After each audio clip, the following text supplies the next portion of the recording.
రాకేష్ రెడ్డి గారు ముందు మీరు మీ సీట్లో కూర్చోండి. మీరు ముందు మీ సీట్లో కూర్చోండి. ముందు మీ సీటు సార్, మీ సీట్ ఎక్కడ ఉందో మీరు అక్కడ కూర్చోండి. మీ సీట్ ఎక్కడ కూర్చోండి, ఎవరి సీట్లలో వాళ్ళు కూర్చోండి ప్లీజ్. మీ సీట్లో కూర్చోండి మీరు.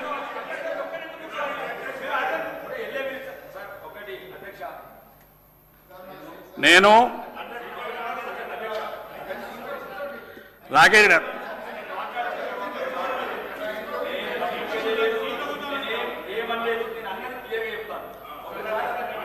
అన్నారు కాబట్టి ఫ్లోర్ లీడర్ గారు ఒక నిమిషం మాట్లాడతామంటారు.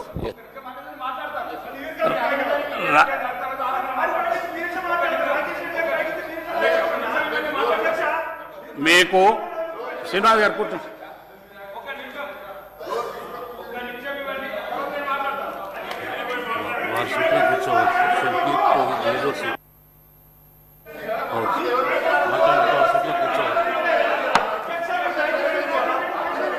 దయచేసి సినిమా కూర్చో. సభ్యులు మీ ముందు మీకున్న సీట్లలో కూర్చోండి ప్లీజ్. అందరు కూర్చో, ఎక్కడెక్కడ ఎవరెవరి సీట్లలో వాళ్ళ సీట్లలో కూర్చోండి. మీరు కూర్చోండి. మహేష్ రెడ్డి గారు ఒక్క నిమిషం ప్లీజ్. మహేష్ రెడ్డి గారు ఇది ఎవరికి వారు మాట్లాడేటువంటి కాదు. ఈ సభ కొన్ని సభా సాంప్రదాయాలు ఉన్నాయి. ఒక్క నిమిషం. సభా సాంప్రదాయాలు ఉన్నాయి, పద్ధతులు ఉన్నాయి. మీరు సీనియర్ సభ్యులు, మీరు ఫ్లోర్ లీడరు. రాకేష్ రెడ్డి గారికి మాత్రమే మాట్లాడే అవకాశం వస్తున్నాను. రాకేష్ రెడ్డి గారు మాట్లాడినటువంటి పార్ట్స్ను విత్డ్రా చేసుకోవాలని కోరుతున్నాను సభాధ్యక్షుడు.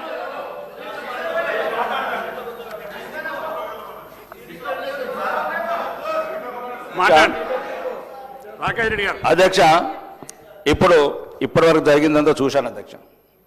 నేను కూడా శాసనసభ్యునై 2 సంవత్సరాలు, 20 ఏళ్ళు కాలేదు, కొందరిలాగా 30 ఏళ్ళు. ఒక అధ్యక్ష, నేను ఏమంటున్నానంటే, నేను మాట్లాడేటప్పుడు ప్రభుత్వ ఆధ్వర్యంలోనే ఫ్యాక్టరీ పెట్టండి, దయచేసి అన్నిటికీ ఆ పేరు పెడుతున్నారు కాబట్టి ఒక మహిళ నువ్వు ఒక నిమిషం కదా, నేను చెప్పింది నేను మాట్లాడి తప్పు మాట్లాడని చెప్తున్నా.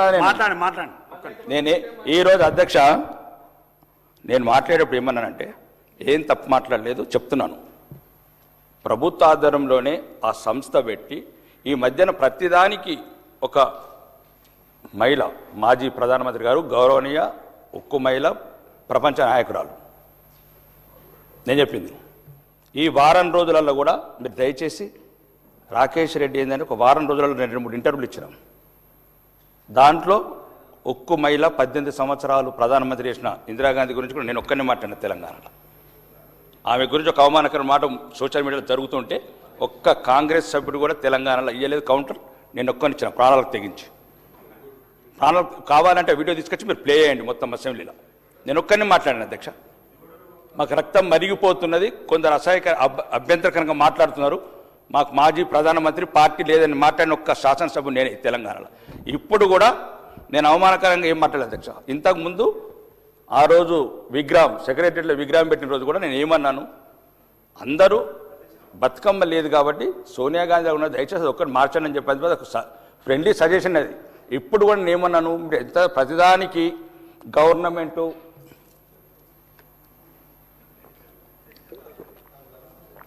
ఇప్పుడు ఇంతకుముందు ప్రభుత్వ పథకాలు ఏదైనా కానీ ఇందిరమ్మ పేరు పెడుతున్నారు కాబట్టి దయచేసి దీనికి పెట్టద్దని చెప్పాను అధ్యక్ష. నేను దాంట్లో తప్పేం లేదు అధ్యక్ష. నేను ఆమె మీ కాంగ్రెస్కే కాదు అధ్యక్ష, దేశానికి మాజీ ప్రధానమంత్రి,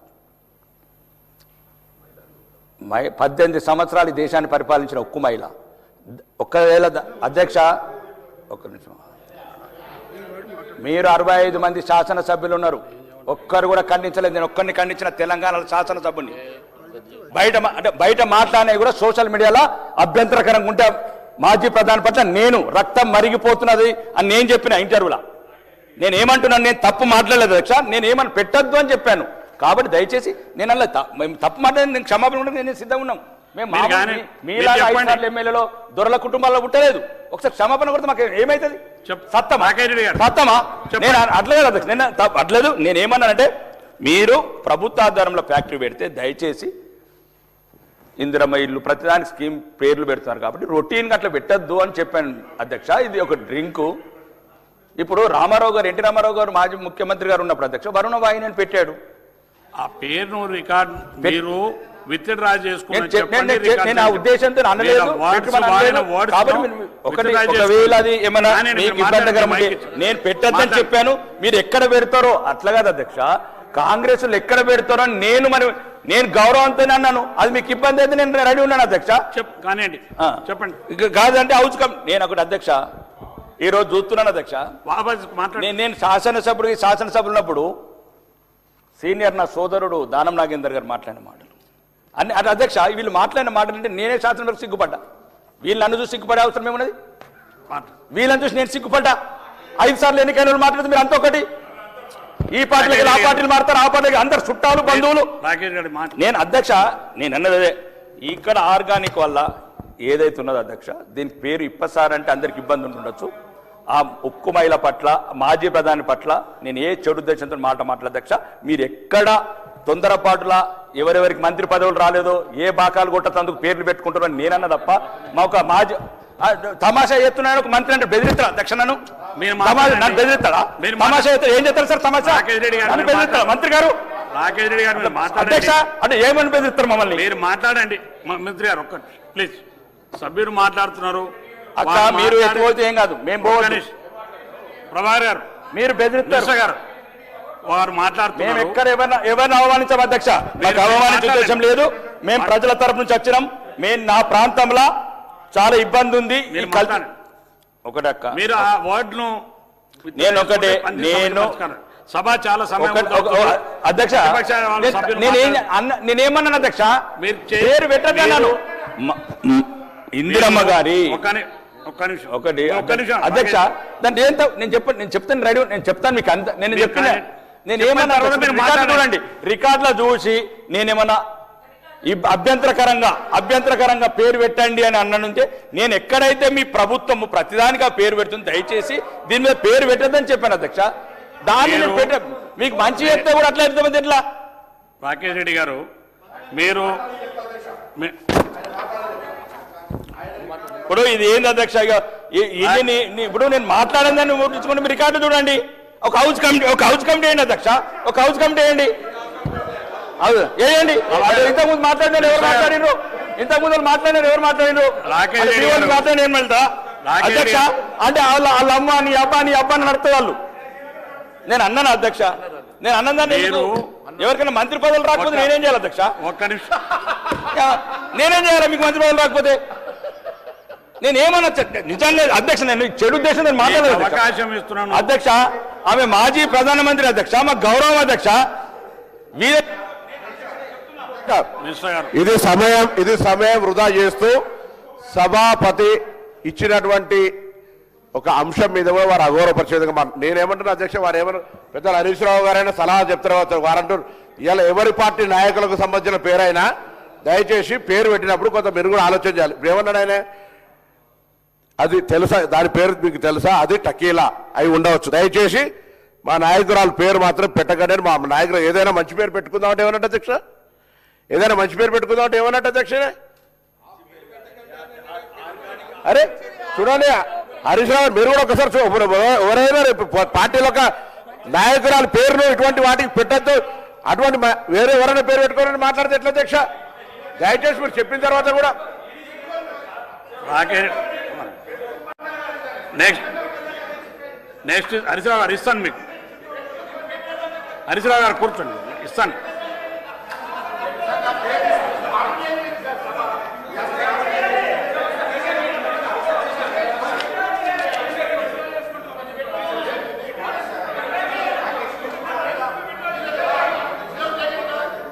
హరీశ్రావు గారు మా గౌరవ మంత్రి పొన్నం ప్రభాకర్ గారి ఆవేశాన్ని అర్థం చేసుకుంటారు. సరే, డెఫినెట్గా మీ నాయకురాలు ఇందిరాగాంధీ గారి గురించి వారు మాట్లాడిన విషయంలో వ్యంగ్యంగా అన్నారా, ఉద్దేశపూర్వకంగా అన్నారా, అన్ఇంటెన్షనల్గా అన్నారా వారు చెప్తున్నారు. తప్పకుండా మీ ఆవేదనని అర్థం చేసుకుంటారు. మరి ఆ సూత్రం అందరికీ వర్తించాలి కదా. ఇప్పుడు ప్రాణాలకు తెగించి తెలంగాణ తెచ్చిన కేసీఆర్ గారిని ఇదే సభలో పడవే అని మాట్లాడొచ్చు.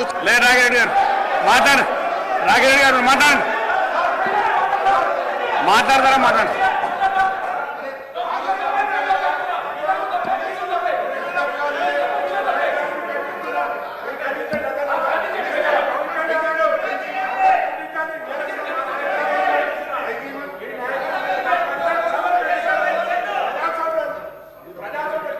కూర్చోండి, ఇస్తాను మీకు, కూర్చోండి, మీకు ఇస్తాను మీకు ఇస్తాను కూర్చోండి, మీకు ఇస్తాను హరీశ్రావు గారు, మీకు ఇస్తాను కూర్చోండి, ఇస్తాను మీకు హరీశ్రావు గారు. మేము ప్లీజ్ మీరు మీకు అన్నీ తెలుసు, ఒక్క నిమిషం మీకు ఇస్తాను కూర్చోండి. ఒక్క నిమిషం మీరు కూర్చోండి. రాకేష్ రెడ్డి గారు, మీకు అవకాశం ఇచ్చినాం, మీరు మాట్లాడేటువంటి సందర్భంలో వాడిన పదాలు రికార్డు తెప్పించుకున్నాం. మీరు ఆ వర్డ్స్ను విత్డ్రా చేసుకోవడం ప్రకటిస్తే సభ మొత్తం కూడా సానుకూలంగా తప్పిస్తుంది. ఎందుకంటే మీరు వాడినటువంటి పదాలు మేము రికార్డ్స్ ఆల్రెడీ తీసుకున్నాం. దయచేసి మీరు సభను సవ్యంగా నడవడానికి సహకరించమని కోరుతున్నాం. కొత్త శాసనసభ్యులు, మీరు కొత్త సభ్యులు, బయట ప్రపంచం అంతా కూడా చూస్తుంది, రాష్ట్ర ప్రజలు చూస్తూ ఉన్నారు. మీరు వాడినటువంటి పదాలు సరైనవి కావాలని రికార్డు చెప్తున్నాయి. దయచేసి మీరు ఆ వదాన్ని రికార్డు చేసుకోండి. యాజ్ స్పీకర్ చెప్తా, మీరు వితాన్ని రికార్డు చేసుకోండి. సభ సాంప్రదాయాన్ని గౌరవించండి ప్లీజ్.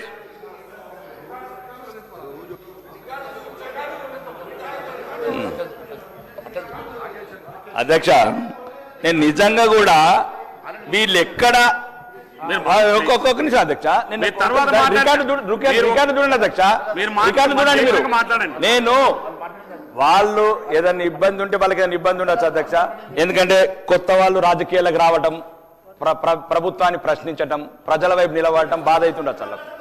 ఎందుకంటే ఈ ఉత్తర తెలంగాణ వాళ్లకు బాధ ఉన్నది అధ్యక్ష. నేను గల్ఫ్ కార్మికుల గురించి వీళ్ళు మాట్లాడలేదు, మాట్లాడినని. ఎందుకంటే ఒకటి అధ్యక్ష, నేను ఒక్క మాట దయచేసి నేనేమన్నా అధ్యక్ష, మాజీ ప్రతి దానికి వీళ్ళు అదే పేరు పెడుతున్నారు. ఎక్కడ పెడతారో అట్లా పెట్టద్దు అని చెప్పాను. మీకు మాట్లాడండి, అట్లా కదా నేను పెట్టద్దన్నాను. మీరు మాట్లాడిన వర్డ్స్ అభ్యంతరకమైన వర్డ్స్ ఉన్నాయి, మీరు విత్డ్రా చేసుకోండి మీరు. అధ్యక్ష, నేను పార్లమెంట్ మాట్లాడలేదు అధ్యక్ష. అధ్యక్ష, నేను మిమ్మల్ని ఆ చైర్ను గౌరవిస్తాను అధ్యక్ష. చైర్ను, ఈ శాసనసభను గౌరవించే వ్యక్తులం అధ్యక్ష. మేము ఈ చైర్ని, శాసనసభను గౌరవించే వ్యక్తులం, ప్రజాస్వాన్ని గౌరవించే వ్యక్తులం. అధ్యక్ష, మీరు చెప్తున్న అధ్యక్ష, ఈ శాసనసభని ఎన్ని 100 రకాలుగా అవమానించిన వాళ్ళ అధ్యక్ష. వాళ్ళు ఎన్ని రికార్డులన్నీ తీయండి అధ్యక్ష, సభ కమిటీ వేయండి అధ్యక్ష. నేను దయచేసి ఆ మాజీ ప్రధాని ఉక్కుమైల పట్ల వీళ్ళు ఎక్కడ పేర్లన్నీ దేనికి పెట్టాలో దేనికి పెడుతున్నారు, ప్రభుత్వార్థంలో పెడితే దయచేసి పెట్టొద్దని చెప్పాను. ఇది ఈ రకంగా అర్థం చేసుకుంటే నేను ఎట్లా అధ్యక్ష? పెట్టొద్దని చెప్పాను అధ్యక్ష. అది ఒకవేళ అది పెట్టొద్దని చెప్పింది ఇబ్బంది అయితే రికార్డులకు వెళ్ళి తొలగించండి. నేను పెట్టినామంటే మీకు దేనికన్నా సిద్ధం ఉంటుంది. లేదు ఇంకా మీరు అవసరం అనుకుంటే దేనికైనా సిద్ధం. ఒకటే రాజకీయాలు నాకు ఇష్టం లేదు అధ్యక్ష. ఒక అంత పెద్ద ఉన్నత మహిళ పట్ల నేను మాట్లాడడం కూడా ఇంతసేపు మంచిది కాదు. వాళ్ళ స్థాయి కూడా కాదు, నా స్థాయి కూడా కాదు అధ్యక్ష. ఒక మీరు అక్కడ ఆ మహిళ పట్ల ఇంతసేపు మాట్లాడడం కూడా కరెక్ట్ కాదు. ఎవరి స్థాయి, ఒక దేశ మాజీ ప్రధాని పట్ల ఈ రకంగా చర్చ చేయడం కరెక్ట్ కాదు అధ్యక్ష. నేను మంచిగా చెప్పాను అధ్యక్ష, రాష్ట్ర ప్రభుత్వ ఆధ్వర్యంలో ఫ్యాక్టరీస్ వేస్తే దయచేసి మీరు అన్నిటికీ అదే పేరు పెడుతున్నారు. అట్లా దయచేసి దీన్ని అపార్థం చేసుకోకండి. పెట్టొద్దని చెప్పాను. మీకు పెట్టుకోమంటే మీరు పెట్టుకోండి, నేనేం చేయాలా?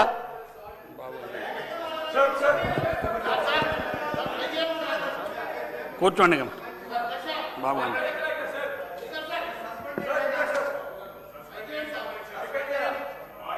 ఒక్క నిమిషం కూర్చోండి.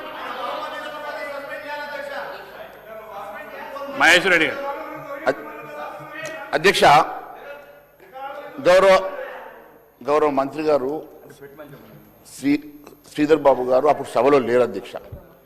వాస్తవంగా శాసనసభ్యుడు రాకేష్ రెడ్డి గారు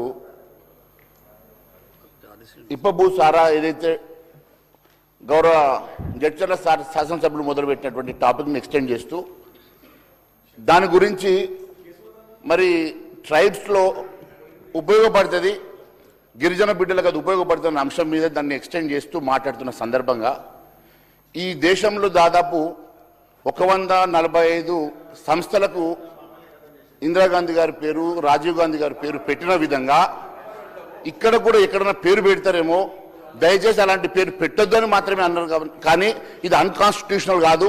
ఇది ఎక్కడ కూడా మీరు ఈ రికార్డు తొలగించారు, కానీ తొలగించడానికి కూడా వీల్లేదు అధ్యక్ష. ఎందుకంటే మీరు గతంలో చూసినట్లయితే అధ్యక్ష, ఎన్నో అన్పార్లమెంటరీ వర్డ్స్ ఇక్కడ వాడినటువంటి అనేక సందర్భాలు ఉన్నాయి. మరి అవన్నీ కూడా మీరు ఒకసారి మరి రికార్డ్స్ తీస్తే మీకు అర్థమవుతుంది అధ్యక్ష. అవేవి కూడా మీరు రికార్డులోకి వెళ్ళి తొలగించకుండా వాటి మీద కూడా మీరు మాట్లాడకుండా ఈ ఒక్క అంశం మీద కొత్తగా ఎన్నికైనటువంటి శాసనసభ్యుడు అని చెప్పి బుల్డోజ్ చేసేటువంటి ప్రయత్నం చేయడం ఇది సమంజసం కాదు అధ్యక్ష. దయచేసి ఈ అంశాన్ని ఇక్కడితో వదిలేస్తూ ఇక సభను ముందుకు తీసుకెళ్లాలని కోరుకుంటూ ధన్యవాదాలు తెలియజేస్తా ఉన్నాను అధ్యక్ష.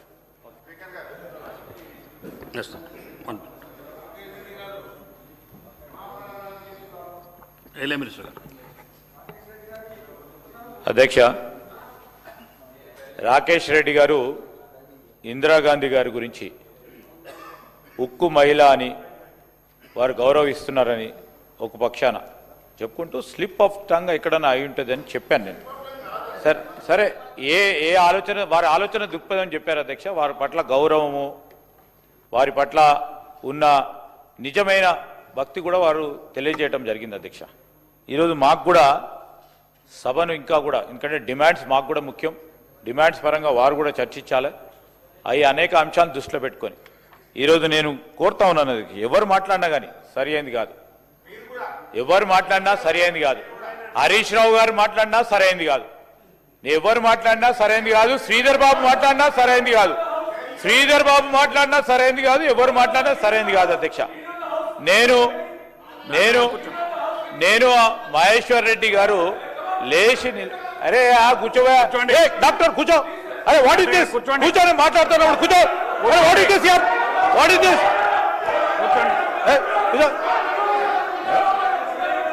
వాట్ ఇస్ దిస్ సార్ అధ్యక్ష. ఇదే this sir, this is the president going to get created.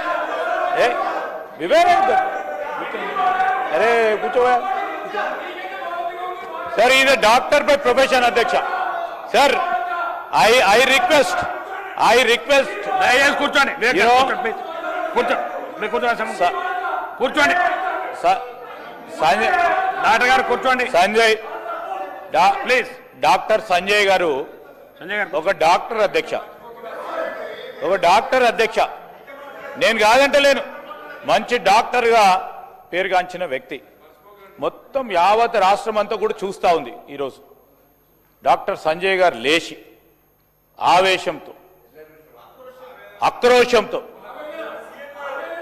ఆ విధంగా మాట్లాడటము మీ స్టేచర్కు తగదు, మీ స్టేచర్కు తగదు. సందర్భం లేకుండా ఇక్కడ రాకేష్ రెడ్డి గారు సమాధానం చెప్పారు. దాని విషయంలో నేను లెజిస్లేటివ్ అఫైర్స్ మినిస్టర్గా మాట్లాడుతున్నా, దయచేసి అర్థం చేసుకోండి. I have certain privileges on this floor of the house to speak as a legislative minister. Everybody will accept and respect అని అనుకునే మాట్లాడుతూ ఉన్నాం అధ్యక్ష. ఈ సందర్భంలో సభా సాంప్రదాయాలకు సంబంధించి మీరు ఒక రూలింగ్ ఇవ్వండి అధ్యక్ష, మీరు ఒక రూలింగ్ ఇవ్వండి. మేము అడుగుతా ఉన్నది అది it's about the డెకరమ్ of the house అధ్యక్ష. నేను రాకేష్ రెడ్డి గారు ఈరోజు ప్రస్తావన చేస్తూ ఇందిరాగాంధీ గారిని మేము అతిగా గౌరవిస్తాం, ఉక్కు మహిళగా నేను కూడా ఈరోజు అనేక సందర్భాలు వచ్చినప్పుడు ఖండన చేసినాను, మాట్లాడి we respect you and we thank you for that. A same time ఎక్కడైనా మేము మా ఆందోళన అంతా ఎవరిది అధ్యక్ష, మేము 3 సార్లు ఒక్కసారి ఎన్నికైనా సభ్యుడే, 5 సార్లు ఎన్నికైనా సభ్యుడే.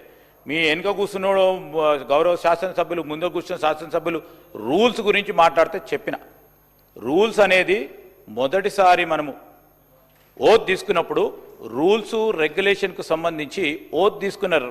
రెండో క్షణమే రూల్స్ చదువుకునే రూల్ బుక్ ఇస్తారు అధ్యక్ష. మీరు అందరూ కూడా చదువుకుంటారు అనే ఆలోచన మాకు కూడా ఉంటుంది. ఎవరు చదువుకోకుండా లేరు ఇక్కడ, మీరు కూడా చదువుకున్నారు, అందరూ కూడా చదువుకున్నారు. 119 మంది. ఎవరికో ఒక్కరికే తెలుసు, లేకుంటే మా సెక్రటరీకే తెలుసు, మా సహచరులకే తెలుసు అని అనుకొని పోము అధ్యక్ష. అందుకోసమే మేము చూసి నేర్చుకుంటాం. కొన్ని అనేక ఈ సంవత్సరంలో కొన్ని చూసి నేర్చుకుంటాం, కొన్ని రూల్స్ ద్వారా తెలుసుకుంటాం, కొన్ని ప్రొసీజర్ ద్వారా తెలుసుకుంటాం, కొన్ని ప్రెసిడెంట్స్ ద్వారా తెలుసుకుంటాం. నేర్చుకునే ప్రయత్న భాగంలోనే ముందుకు నడవాలని చెప్పిన తప్ప మేము ఎప్పుడు కూడా అహంకారంతో పోలేదు అధ్యక్ష. పోకున్నా కూడా మమ్మల్ని ప్రజలు గౌరవిస్తారు, మిమ్మల్ని కూడా అదే విధంగా గౌరవిస్తారు. ఎవరు ఏ విధంగా పోవాలో తెలుసు. స్పెసిఫిక్ మెన్షన్ చాలా సందర్భాల్లో చాలామంది ఒకసారి ఎన్నికైనా, రెండోసారి ఎన్నికైనా, 5వ సారి ఎన్నికైనా, 6వ సారి ఎన్నికైనా మన ప్రవర్తన అంతా కూడా గౌరవ సభ్యులు తెలుసు, ప్రజలందరూ గమనిస్తూ ఉన్నారు. ఎవరో మేము కూడా అనేక సందర్భాలు రియాక్షన్ చూపెడితే రియాక్షన్ చూపెట్టచ్చు అధ్యక్ష, 2 రోజులు టీవీలో కనబడచ్చు. అది కాదు ప్రస్తావన ఇక్కడ.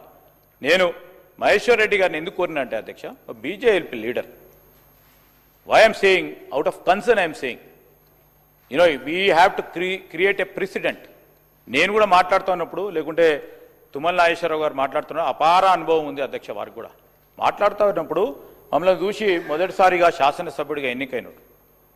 ఆ విధంగానే మేము మాట్లాడిన తీరు కానీ మేము మాట్లాడే ఆ విధంగా చేస్తే తప్పో తడకనో ఏదో విధంగా తెలుసో తెలియకనో ఆవేశంతోనో ఆ ఫ్లో ఏదన్నా వచ్చినప్పుడు ముందు నిలబడి అది కాదు అని చెప్పే ప్రస్తావన చేస్తారు అనుకున్నాను. మళ్ళీ నేను సిద్ధు ఇట్లనే ఉంటాం అది కాదు సార్.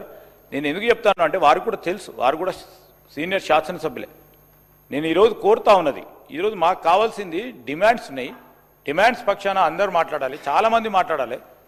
ఈరోజు మేము ఒక స్పిరిట్తోని, ఒక డెమోక్రటిక్ స్పిరిట్తోని ప్రస్తావన చేస్తే నిజంగానే ప్రధాన ప్రతిపక్షానికి సంబంధించిన సభ్యులను, వారి నాయకులను కోరినాం వారు మాట్లాడేది ఉందని.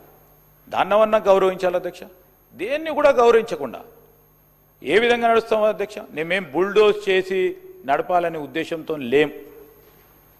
మేము ప్రజాస్వామికంగా ఈరోజు డిమాండ్స్ పైన కానీ అదేవిధంగా బిల్స్ పైన కానీ చర్చ జరిపి మాకున్న అంశాలను ప్రజలకు తెలియజేసే కార్యక్రమంలో ప్రతిపక్షాలకు సంబంధించిన సంశయాలు కానీ అనుమానాలు కానీ ప్రజల మధ్యలో పెట్టి ప్రజలే నిర్ణయం చేస్తారని ముందుకు పోతా ఉన్న తరుణమే అధ్యక్ష ఇది. ఈరోజు మేము బుల్డోజ్ చేయకుండా ప్రజాస్వామికంగా పోతా ఉంటే ఆ స్పిరిట్ని అర్థం చేసుకొని అందరం కూడా పోవాల్సిన అవసరం ఉంది. అందుకోసమే నేను అనేక సందర్భాల్లో చెప్తున్నాను. అనేక సందర్భాల్లో సరదాగా మాట్లాడతారు అధ్యక్ష, మా ఎమ్మెల్యే గారు వస్తూ ఉంటారు సరదాగా that should be the spirit. కానీ నేను ఈరోజు కూడా కోరుతా ఉన్నాను, ఇప్పటికి కూడా వారు మీరు ఎన్నిసార్లు చెప్పినా మీ సంబంధించిన మీ ఆదేశాలు, మీ డైరెక్షన్స్ పార్టీ ఇవ్వకుండా సరే వారు ప్రస్తావన చేసిండ్రు. సరే ఇందిరాగాంధీ పట్ల గౌరవం ఉందని చెప్తా ఉన్నారు. గౌరవం ఉంచే కార్యక్రమం భాగంలో మీరు చేసిన ప్రస్తావనను కూడా దృష్టిలో పెట్టుకుంటాం. కానీ మా అందరికీ కూడా ఈరోజు యావత్ రాష్ట్రానికి సంబంధించిన ఒక పక్షాన మహిళా సోదరుమణులు కానీ, పేద వర్గాలు, ప్రత్యేకంగా దళిత వర్గాలు, ప్రత్యేకంగా ఈరోజు ట్రైబల్స్, ఆదివాసులకు సంబంధించి మైనారిటీ వర్గాలకు సంబంధించిన నాయకురాలిగా ఉన్న ఇందిరాగాంధీ గారిని ప్రస్తావన ఈ విధంగా వచ్చినందుకు చాలా మంది కూడా బాధపడతా ఉండొచ్చు అధ్యక్ష. మేము కూడా అందరం కూడా బాధపడతా ఉన్నాం. మేము కాంగ్రెస్ పార్టీ అని కాదు, ఓ మహానాయకురాల ప్రస్తావన ఈ విధంగా రాకూడదని బాధపడ్డాం కనుకనే ఈరోజు డిమాండ్ చేయడం జరిగింది. మా సభ్యులందరూ కూడా ఒట్టిగానే డిమాండ్ చేయలేదు. ఈరోజు నేను చెప్తా ఉన్నాను, please don't make a commentary అధ్యక్ష. ఈరోజు నేను కూడా చెప్తా ఉన్నా, మేము చేసేది మా సభ్యులందరూ బాధపడతా ఉన్నప్పుడు కానీ ఈరోజు ప్రస్తావన ఆ విధంగా చేసింది. అయినా కానీ వారు నేను అనలేదు అంటున్నారు, ఆ విధంగా అనలేదు అంటా ఉన్నారు. నేను అయినా కానీ వారు మాట్లాడిన దాన్ని రికార్డ్స్ నుంచి తొలగించాలి. ఖచ్చితంగా కూడా మీరు తప్పకుండా, నేను ఈరోజు చెప్తా ఉన్నాను, రూల్ తప్పకుండా మేము డిమాండ్ తప్పకుండా ఎక్స్పంజ్ చేయాల్సిందే, అదేవిధంగా రూలింగ్ ఇవ్వాల్సింది అని మా అందరి సభ్యుల ద్వారా ఈరోజు అందరి పక్షాన్ని నిలబడ్డ మహానాయకురాలు వారు ఎవరైతే వారు తీసుకున్న నిర్ణయాలు, పాలసీ నిర్ణయాల వల్ల ఈరోజు మరి పేదవారికి సంబంధించిన ఒక మహానాయకురాలు సంబంధించి వారు బాధపడతా ఉన్న సందర్భంలో తప్పకుండా రూలింగ్ ఇవ్వాల్సిందే. ఇంకోటి కూడా కోరుతా ఉన్నా అధ్యక్ష, సార్ ఈరోజు నేను ఎందుకు చెప్తాను అంటే I keep on seeing rules book అధ్యక్ష. ఎందుకంటే ఉట్టిగానే మాట్లాడితే కాదు, బికాస్ ఈ డెకరంని మెయింటైన్ చేయాలని. Every member should SIT in the allotted seat. That is a rule అధ్యక్ష. ఎందుకు కూర్చుంటాం అధ్యక్ష? ఈరోజు మంత్రిగా ఇక్కడ పెట్టి ఉంచే మాకు ఆ శాసనసభ్యులు కూడా వచ్చి ఇక్కడ కూర్చోవచ్చు, nothing wrong in it. But when he rise to speak, he has to speak from his chair which is been allotted. So ఇవన్నీ కూడా రెస్పెక్ట్ చేయాలి. ఎవరు రెస్పెక్ట్ చేయాలి? మహేశ్వర్ రెడ్డి గారు ఇక్కడే కూర్చుంటాడు, ఈయనే ఉంటాడు, ఇదే ఇక్కడ కూర్చుంటాడు. What is this sir? Is it what BJP leader says? What is this sir? Sir this is all things what is going on. So రేపు పొద్దున డెకరం కావాలి, డీసెన్సీ కావాలి. మనకే కాదు, ఈరోజు ఎమ్మెల్యేగా ఉన్నట్టు బయట ప్రజలు చూస్తూ ఉన్నప్పుడు ఈ విధమైన రెస్పెక్ట్ రావాలని మనంతటా మనంగా తీసుకురావాల్సిన అనేక అంశాలు ఉన్నాయి అధ్యక్ష. ఇది నేను దయచేసి మహేశ్వర్ రెడ్డి గారిని కోరుతా ఉన్నాను, ప్లీజ్ మీ సభ్యుని ఇక్కడే కూర్చో, ఇది మాట్లాడుతూ అది మాట్లాడుతూ అనకండి దయచేసి. సమ్ మిస్టేక్స్ మే హ్యాపెన్స్ అధ్యక్ష, దాన్ని సరి చేసుకోవాల్సిన అవసరం ఉంది. మేము కూడా కిందికి వంగి ఒక్కొక్కసారి పని చేసుకునే ప్రయత్నం చేస్తాం. ఆ విధమైన ఆలోచన చేయాలి, ఎక్స్పెండ్ చేయాలి, వారి వర్డ్స్ అన్ని కూడా ఎక్స్పెండ్ చేయాలి. మరి డిస్కషన్ కూడా డెమోక్రటిక్ వే పోవాలి. ఈరోజు ఎవరు క్రిటిసిజం చేసినా క్రిటిసిజంకి సంబంధించి మేము అనేక సందర్భాల్లో కన్స్ట్రక్టివ్గా తీసుకుంటున్నాం. కానీ అనేక చర్చలు, వాదోపవాదాలు జరుగుతూనే ఉంటాయి అధ్యక్ష. జరుగుతూ ఉన్న సందర్భంలో స్లిప్ ఆఫ్ టంగ్ జరిగిందని మేము అనుకుంటా ఉన్నాము. అయినా కానీ అది ఇట్ ఈస్ నాట్ అగ్రియబుల్. అందుకోసమే ఈ రికార్డ్స్ నుంచి ఇవి తొలగించి సభా కార్యక్రమాలు ముందుకు సాగించే విధంగా మరి శాసన సభాపతి గారు మీరు రూలింగ్ ఇవ్వాల్సిందిగా కోరుతా ఉన్నాం. రాకేష్ రెడ్డి గారు వాడినటువంటి అభ్యంతరకమైనటువంటి పదాలన్నీ కూడా రికార్డు నుంచి తొలగించడం జరుగుతుంది. అదేవిధంగా సభా సాంప్రదాయాలందరూ కూడా సభ్యులు గౌరవించవలసినటువంటి అవసరం ఉంది. ఈ దేశానికి ఎంతో సేవ చేసినటువంటి మరి మాజీ ప్రధానమంత్రి శ్రీమతి ఇందిరాగాంధీ గారి వాదనను ఈ సబ్జెక్టులో తీసుకురావడం చాలా దురదృష్టకరం. కాబట్టి అటువంటి సంఘటనలు మనం కూడా పునరావృతం కాకుండా దయచేసి సభ్యులందరూ కూడా సభా సాంప్రదాయాలను పాటించాలని చెప్పి మరి తప్పకుండా భవిష్యత్తులో ఎటువంటి సంఘటనలు జరగకుండా తప్పకుండా రూల్స్ ఫ్రేమ్ చేసి ముందుకు వెళ్తామని చెప్పి మరి తెలియజేసుకుంటూ సభకు కొత్త సభ్యులు కూడా దయచేసి సీనియర్ సభ్యులు దయచేసి కొత్త సభ్యులు ఏదైనా సీనియర్ సభ్యులు చూసి నేర్చుకునేటువంటి సాంప్రదాయం ఉంటుంది. కాబట్టి దయచేసి ఎక్కడైనా చిన్న చిన్న పొరపాట్లు జరిగినప్పుడు మరి సీనియర్ సభ్యులు వారిని వాళ్ళ ఫ్లోర్ లీడర్ కానీ వాళ్ళ తోటి సహచర సభ్యులు కానీ వారిని సరైనటువంటి మార్గంలో తీసుకురావాల్సిన అవసరం ఉంది. మరొకసారి ఈ సభ ద్వారా తెలియజేసుకుంటూ మరి కొత్త ప్రభాకర్ రెడ్డి గారిని మరి సభను మాట్లాడవలసిందిగా కోరుతా ఉన్నాం. Thank you sir. గంటన్నర లేట్ సార్. అధ్యక్ష, ఇది చాలా కీలకమైన అంశం సార్. ఇందాక 1.5 hours మరి డిస్టర్బ్ అయింది సార్. మరి మేము మాట్లాడే స్పిరిట్ కూడా తగ్గిపోయింది సార్ మాకు. మరి మీరు ఇదే సాంప్రదాయాన్ని ఎప్పటికి కూడా పాటించవలసిందిగా స్పీకర్ ద్వారా మీ అందరినీ కూడా రిక్వెస్ట్ చేస్తున్నా సార్. ఇది రైతులకు సంబంధించిన ఇష్యూ సార్. పద్దుల మీద, బడ్జెట్ పద్దుల మీద మాట్లాడే అవకాశం ఇచ్చినందుకు మీకు ధన్యవాదాలు సార్. గతంలో సార్ తెలంగాణ రాష్ట్రం రాకముందు మరి ఎక్కడ పోయినా దయనీయమైన పరిస్థితి, ఆకలి చావులు, అంబలి కేంద్రాలు, రైతు జీవితం కన్నీటి గాథ సార్. మరి ఎరువుల కోసం లైన్లో నిల్చున్న రైతులు, మోటార్లు కాలిపోయి, ట్రాన్స్ఫార్మర్లు పేలిపోయి, పంటలు ఎండిపోయి ఈ పరిస్థితి సార్. గతంలో తెలంగాణ రాష్ట్రం వచ్చిన తర్వాత 2014లో మొట్టమొదటిసారి మా ప్రభుత్వం వచ్చిన తర్వాత గౌరవ అప్పటి ముఖ్యమంత్రి కేసీఆర్ గారు మరి ఈరోజు తెలంగాణ రాష్ట్రంలో రైతులను ఏ విధంగా గౌరవించాలి, వాళ్ళ బతుకు తెరువేంది, దాని గురించి ఆలోచించిన ఏకైక నాయకుడు కేసీఆర్ సార్. ఇది వాస్తవం సార్. ఎవరు ఒప్పుకున్నా ఎవరు ఒప్పుకోకపోయినా ఇది వాస్తవం. మరి ఈరోజు ఎన్నో సమస్యలలో, ఎన్నో సుడిగుండాలలో ఉన్న రాష్ట్రాన్ని మరి వారు దేశంలోనే 28 రాష్ట్రాలలో మరి ఒక గౌరవంగా రైతులు బతకాలని ఒక సంకల్పంతో ముందుకెళ్ళిన నాయకుడు సార్. మరి రైతు గౌరవాన్ని తిరిగి తీసుకువచ్చింది మా ప్రభుత్వం సార్. రైతు బంధు ద్వారా మరి పెట్టుబడి సహాయం సార్, 24 గంటల కరెంటు, ఉచిత కరెంటు మొదటిసారి దేశంలో ఇచ్చింది మరి అప్పుడు కేసీఆర్ గారు సార్.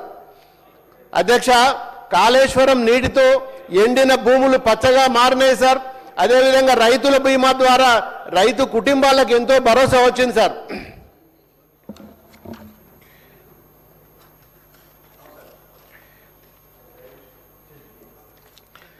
ఇక 2023లో సార్ ఎన్నికలు వస్తే వరంగల్ డిక్లరేషన్ సార్, రైతులు మోసం చేసిన డిక్లరేషన్ ఏదన్నా దేశంలో ఉన్నది అంటే అది వరంగల్ డిక్లరేషన్ సార్. రైతులు నిజంగా అమాయకులు సార్. తెలంగాణ రైతులు మాకు మరి కాంగ్రెస్ పార్టీ వస్తే ఇంకేదో మా బతుకులు బాగుపడతాయి, మేము ఇంకా ముందుకు పోతామని చెప్పి కాంగ్రెస్ పార్టీని నమ్మి మరి వరంగల్ డిక్లరేషన్ చేసిన ఏదైతే 10 పథకాల గురించి మాట్లాడినరో పూర్తిగా మరి కాంగ్రెస్ పార్టీకి ఓట్లేసి గెలిపించారు సార్. మరి ఈరోజు ఏమైంది సార్? వరంగల్ డిక్లరేషన్ మరి పూర్తిగా మరి ఏ ఒక్కటి కూడా అమలు చేయలేదు సార్. ఇలా రైతులందరూ కూడా 2.5 సంవత్సరాలు అవుతుంది, ఇప్పటి వరకు మరి వరంగల్ డిక్లరేషన్ అయిన తర్వాత ఇప్పుడైనా ఏమన్నా చేస్తారేమో, ఈ బడ్జెట్లన్నా ఏమన్నా పెడతారేమో అని ఎదురు చూస్తున్నారు. అది ప్రతిపక్షాలు మాట్లాడి మీ ప్రభుత్వం ద్వారా ఏమన్నా ఇస్తారేమో అని చెప్పి ఎంతో ఆశతోటి ఈరోజు మరి రైతులందరూ ఎదురు చూస్తున్నారు సార్. మరి ముఖ్యంగా తెలంగాణలో ఎన్నో పథకాలు వచ్చి పాపం రైతులు మరి ఆశపడి ఓట్లేసి మరి గెలిపించారు సార్ మిమ్మల్ని.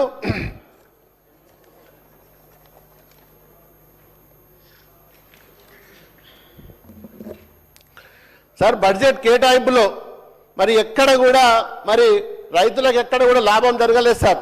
బడ్జెట్ కేటాయింపులో అంకెల గ్యారెంటీతోటి రైతులను మోసం చేసింది సార్. ఇవాళ రైతులకు నిజంగా మరి గతంలో 2.5 సంవత్సరాలలో ఏ ఒక్క సంవత్సరం కూడా పెట్టిన బడ్జెట్లో ఏది కూడా ఈ రోజు వరకు కూడా ఏ బడ్జెట్లో కూడా పూర్తి కాలేదు సార్. అధ్యక్ష, మరి వ్యవసాయం కాంగ్రెస్ ప్రభుత్వానికి ఉన్న చిత్తశుద్ధి ఏందో ఈ బడ్జెట్ చూస్తే తెలుస్తుంది సార్. రైతుల కోసం పనికొచ్చే కీలకమైన పథకాలన్నింటినీ ఈ ప్రభుత్వం మరి సున్నా పెట్టింది సార్. వ్యవసాయ యంత్రీకరణ, ఫామ్ మెకనైజేషన్ కు మరి సున్నా సార్. అదేవిధంగా క్రాప్ ఇన్సూరెన్స్ కు కూడా సున్నా సార్. ₹1 కూడా పెట్టలేదు సార్. మరి మార్కెట్ ఇంటర్వెన్షన్ ఫండ్ మరి దానికి కూడా ₹1 కూడా పెట్టలేదు సార్. గడిచిన 2 ఏళ్లుగా వ్యవసాయ బడ్జెట్ పేరుతో ఈ కాంగ్రెస్ ప్రభుత్వం రైతులను ఎలా నిలువుదోపిడి మోసం చేస్తుందో వాళ్ళ లెక్కలే మరి బట్టబయలు చేస్తున్నాయి సార్. 24-25లో సార్ కేంద్రం రాష్ట్రాలు మరి సెంట్రల్ స్టేట్ కంట్రిబ్యూషన్ స్టేట్ సంబంధించింది కూడా వ్యవసాయానికి బడ్జెట్ అంచనాల్లో మరి ఏకంగా 46,000 కోట్లు కేటాయించమని గొప్పలు చెప్పారు సార్. మరి ఈరోజు వాస్తవాలు చూసినట్టయితే రైతుల కోసం నిధులు విడుదల చేసింది కేవలం 26,000 కోట్లు మాత్రమే అధ్యక్ష. మరి అధ్యక్ష ఇంకో దారుణం సార్ ఏమిటంటే 26,000 కోట్లను కూడా మీరు మరి ఎక్కడ కూడా 26 కోట్లను 20 కోట్లకు చేసింది సార్. అంటే ఆ 20 కోట్లను కూడా ఇప్పటి వరకు ఖర్చు చేసింది ఒక 6,000 కోట్లు మాత్రమే సార్.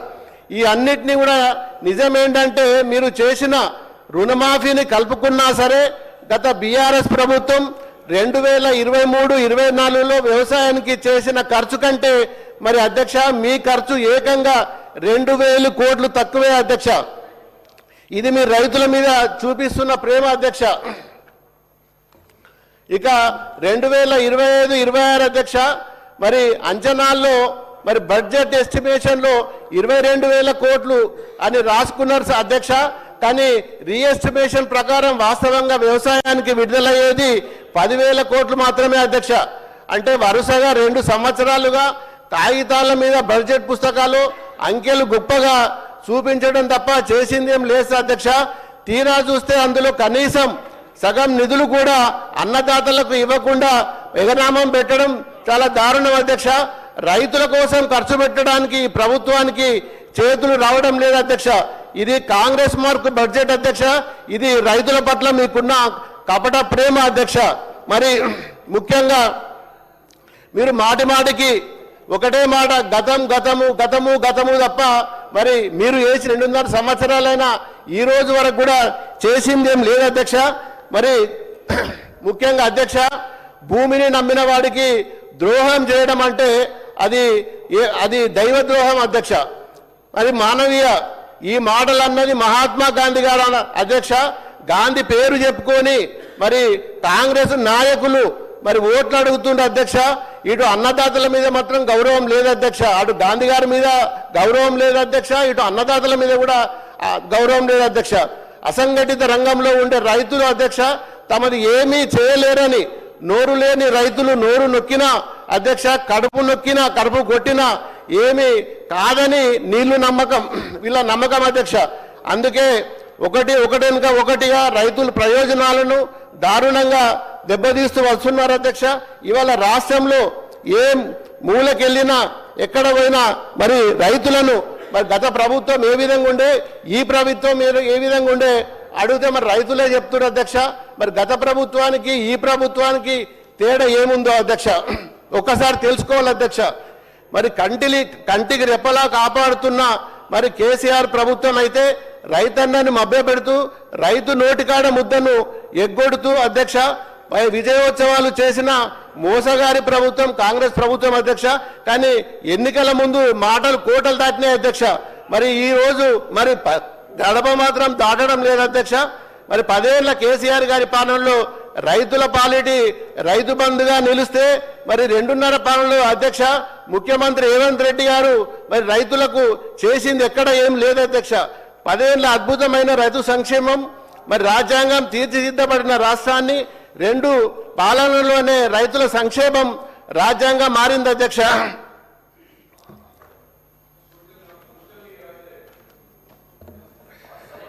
రుణమాఫీ మోసం అధ్యక్ష, బోనస్ మోసం అధ్యక్ష, రైతు భరోసా మోసం అధ్యక్ష. ఇలా అడుగడుగున అన్నం పెట్టే రైతన్నకే సున్నం పెడుతున్న చరిత్ర మరి మీ ప్రభుత్వానికి అధ్యక్ష. మరి పథకాలు అమలు చేసినట్లు ఉండాలి అధ్యక్ష, ఫలితం దక్కినట్లు అబద్ధాల డబ్బా కొట్టుకోవాలి కోతలతో రైతులు మాత్రం లబో దిబోమంటున్నారు అధ్యక్ష. నాడు 9 ఏళ్ల స్వర్ణయుగం కేసీఆర్ విజయోత్సవ జీవన సాక్ష్యం అధ్యక్ష. గత బీఆర్ఎస్ ప్రభుత్వం 9 ఏళ్ల పాలనలో వ్యవసాయ రంగానికి అధ్యక్ష స్వర్ణయుగం నడిచింది అధ్యక్ష అనడానికి ప్రభుత్వం గణాంకాలే సజీవ సాక్ష్యం అధ్యక్ష. కేసీఆర్ ప్రభుత్వం 9 ఏళ్ల వ్యవసాయం అనుబంధ రంగాలలో ఏకంగా 4,09,000 కోట్లు ఖర్చు చేసింది అధ్యక్ష. మరి రైతు బీమా కోసం అధ్యక్ష 5,420 కోట్లు అధ్యక్ష. రుణమాఫీ కోసం 28,275 కోట్ల అధ్యక్ష. ఉచిత విద్యుత్తు సబ్సిడీ కోసం అధ్యక్ష 65,000 కోట్ల అధ్యక్ష. ఇరిగేషన్ కోసం అధ్యక్ష 2,37,000 కోట్లు ఖర్చు చేసింది అధ్యక్ష. మరి తెలంగాణ ఏర్పడే నాటికి 2014 రాష్ట్రంలో సాగు విస్తీర్ణం 1,30,00,000 అయితే అధ్యక్ష మరి 2022-23 నాటికి అది 2,20,00,000 ఎకరాలకు పెరిగింది అధ్యక్ష. ధాన్యం ఉత్పత్తి 68 లక్షల టన్నుల నుంచి రికార్డు స్థాయిలో సుమారు 2,70,000 కోట్లు టన్నులకు చేరుకుంది అధ్యక్ష. ఇక విద్యుత్ రంగంలోకి వెళ్తే అధ్యక్ష సాలీనా దాదాపు 10,500 కోట్లు భరిస్తూ రాష్ట్రంలోని రైతులందరికీ ఉచిత కరెంటు అందించిన మరి అప్పటి మా గౌరవ కేసీఆర్ గారు అధ్యక్ష. నాడు కేంద్రం FRPM కింద 30,000 కోట్లు ఇస్తామన్నా కానీ మరి కేసీఆర్ గారు రైతులను ఇబ్బంది పడద్దు, రైతులకు మీటర్లు బిగించద్దు అని మరి ఆ రోజు పెట్టనీయలేదు అధ్యక్ష. ఇవాళ కాంగ్రెస్ గవర్నమెంట్ మరి ఏషియన్ బ్యాంకు కానీ వరల్డ్ బ్యాంకు కానీ వాటికి సంబంధించిన డైరెక్షన్లో ముందుకెళ్తుండక్ష. మరి ఈరోజు విద్యుత్తును 3 ముక్కలుగా చేసి లాభాలకు సంబంధించింది హైదరాబాద్ సపరేట్ చేసి వ్యవసాయానికి సంబంధించింది సపరేట్ చేసి దాన్ని నష్టాలలో చేసి మరి ఈరోజు ట్రాన్స్ఫార్మర్లకు కూడా మీటర్లు పెట్టి రేపు మరి రైతులకు కూడా కరెంటు మోటార్లకు కూడా మీటర్లు తెచ్చే విధంగా ఈరోజు ముందుకెళ్తుంది సార్ మీ సర్కారు అధ్యక్ష. మరి నాడు గతంలో 2014 కంటే ముందు కరెంటు వస్తుందో లేదని సబ్స్టేషన్కి వెళ్ళిన రైతులను మరి ఎంతో ఇబ్బంది పడ్డారు అధ్యక్ష. నక్సలైట్లని కాల్చి చంపిన ప్రభుత్వం మరి అప్పటి ప్రభుత్వం మీ కాంగ్రెస్ ప్రభుత్వం అధ్యక్ష. మరి కేసీఆర్ గారి హయాంలో కాళేశ్వరం నీళ్లు తెచ్చి అధ్యక్ష వాగుల వల్ల పోసిన చెరువులు నింపి దానివల్ల భూగర్భ జలాలు పెరిగినాయి అధ్యక్ష. ఈరోజు ఇంత పెద్ద ఎత్తున మరి పంటలు పండుతున్నాయంటే మరి మీరేమంటున్నారు అధ్యక్ష? ఇప్పుడు మా వల్లనే పంటలు పండితే మా ప్రభుత్వం వచ్చినాకనే పంటలు పండినాయి, మేము కష్టపడితేనే పంటలు పండినాయి అని చెప్పి మీరు ఈరోజు చెప్పుకుంటున్నారు అధ్యక్ష. మరి ఈ పంటలు ఏ విధంగా వచ్చినాయో ఒక్కసారి ఆలోచించాలి అధ్యక్ష. గతంలో మరి కేసీఆర్ గారు చేసిన ఏదైతే కాళేశ్వరం నీళ్లు ద్వారా మరి చెర్లు నింపి కుంటలు నింపి కాల్వల ద్వారా మరి వస్తేనే మరి ఇలా బోర్లు ఎండిపోయిన బోర్లలో కూడా ఇలా ఊటలు వచ్చి వీళ్ళ అన్ని బోర్లు కూడా ఇవాళ రీఛార్జ్ అయ్యి మరి ఈరోజు మోటార్లు పెట్టుకోవడానికి అవకాశం వచ్చింది అధ్యక్ష. మరి ఇవన్నీ కూడా గత ప్రభుత్వంలో అయినాయి అధ్యక్ష. 2014లో తెలంగాణ 1,30,00,000 ఎకరాలకు ఉన్న సాగు విస్తీర్ణం 2023 నాటికి ఏకంగా 2,20,00,000 అయినాయి అధ్యక్ష.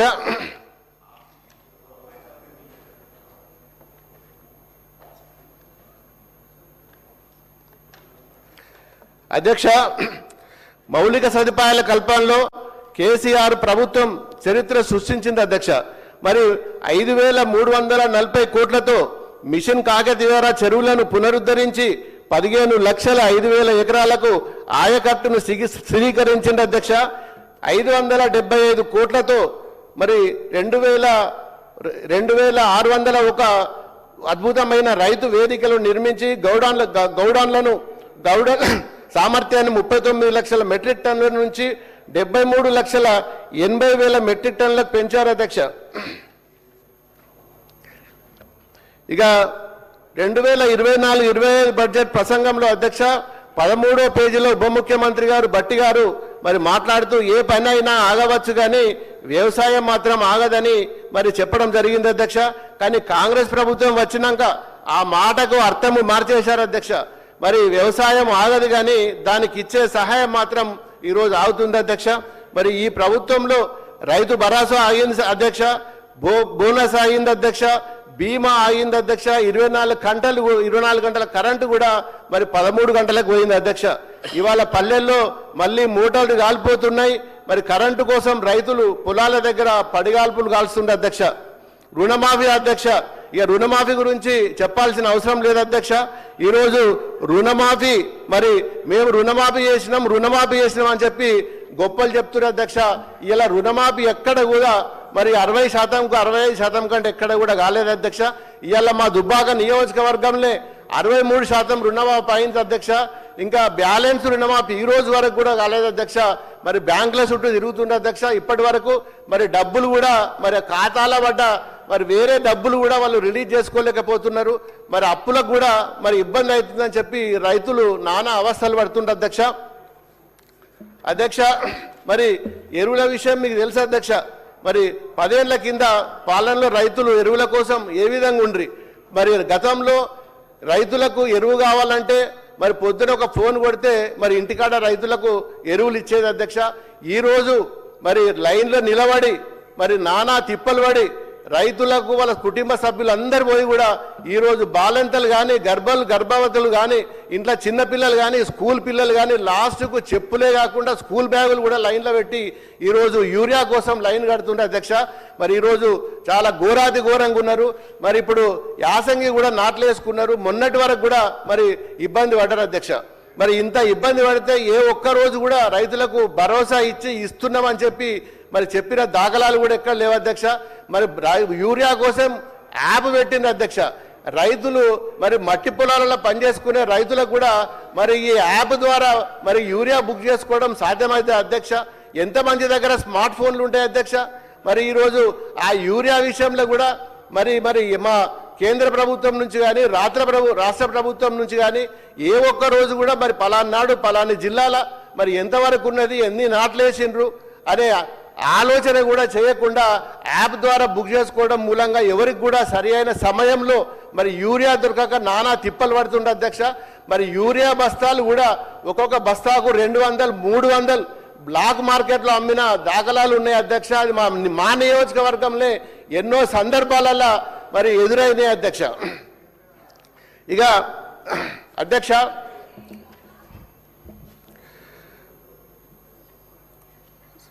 సన్నకారు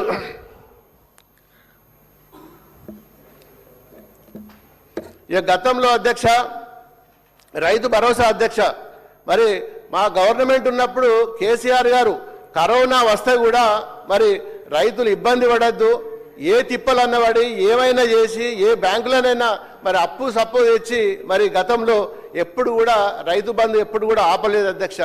ఈరోజు ఏమైంది అధ్యక్ష, మరి రైతు బంధు ఆపి ఈరోజు అదే డబ్బులు తీసుకుపోయి రుణమాఫీ చేసి మరి మేము రుణమాఫీ చేసినామని చెప్తుంటే అధ్యక్ష ఈ రోజు వరకు కూడా మరి రైతు బంధుకు సంబంధించిన పూర్తిగా ఎక్కడ కూడా వేసిన దాఖలాలు లేవు అధ్యక్ష.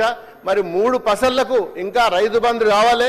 మరి ఇప్పుడు కూడా ఈ పసలు కూడా మరి రైతు బంధు వేస్తారా లేదా అనే భయంతో మరి మా రైతులు ఎదురు చూస్తుంటారు అధ్యక్ష.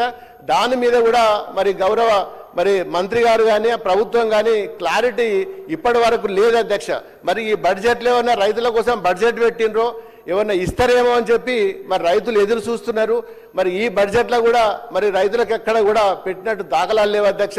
మరి ప్రధానమంత్రి ఫసల్ యోజన అని చెప్పి ఇందాక గౌరవ సభ్యుడు మాట్లాడిండు అధ్యక్ష. మరి ఆ ప్రధానమంత్రి ఏదైతే మరి ఆ ఫసల్ యోజన ఉన్నదో మరి గుజరాత్లో కూడా దాన్ని మరి తిరస్కరించింది అధ్యక్ష. ప్రధానమంత్రి సొంత జిల్లా గుజరాత్లో కూడా మరి దాన్ని పెట్టలేదు.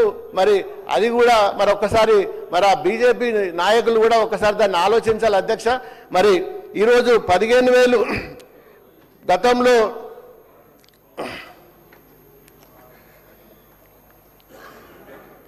2024-25 నాటికి మరి దారుణంగా అధ్యక్ష 5,642 కోట్లకు పడిపోయింది అధ్యక్ష. ఈ సంవత్సరం బడ్జెట్లో మళ్ళీ 13,000 అధ్యక్ష. మరి ఈ వానకాలం చెల్లించని 8,744 కోట్లు మాత్రమే అధ్యక్ష. మిగిలిన 6,000 కోట్లు బ్యాలెన్స్ ఎగ్గొడుతున్నారా అధ్యక్ష? మరి స్పష్టం చేయాలి అధ్యక్ష. 3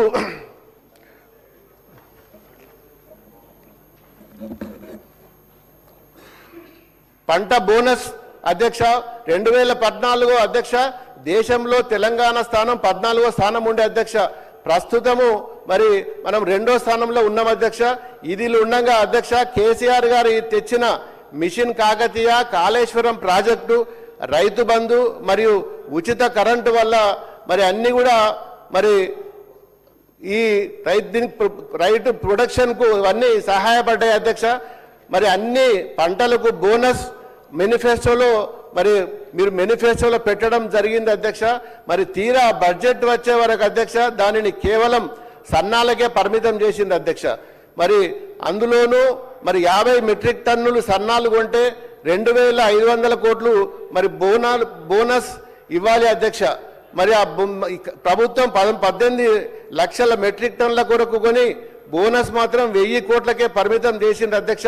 మిగతా 1,500 కోట్లు ఈ రోజు వరకు కూడా దానికి క్లారిటీ లేదు అధ్యక్ష.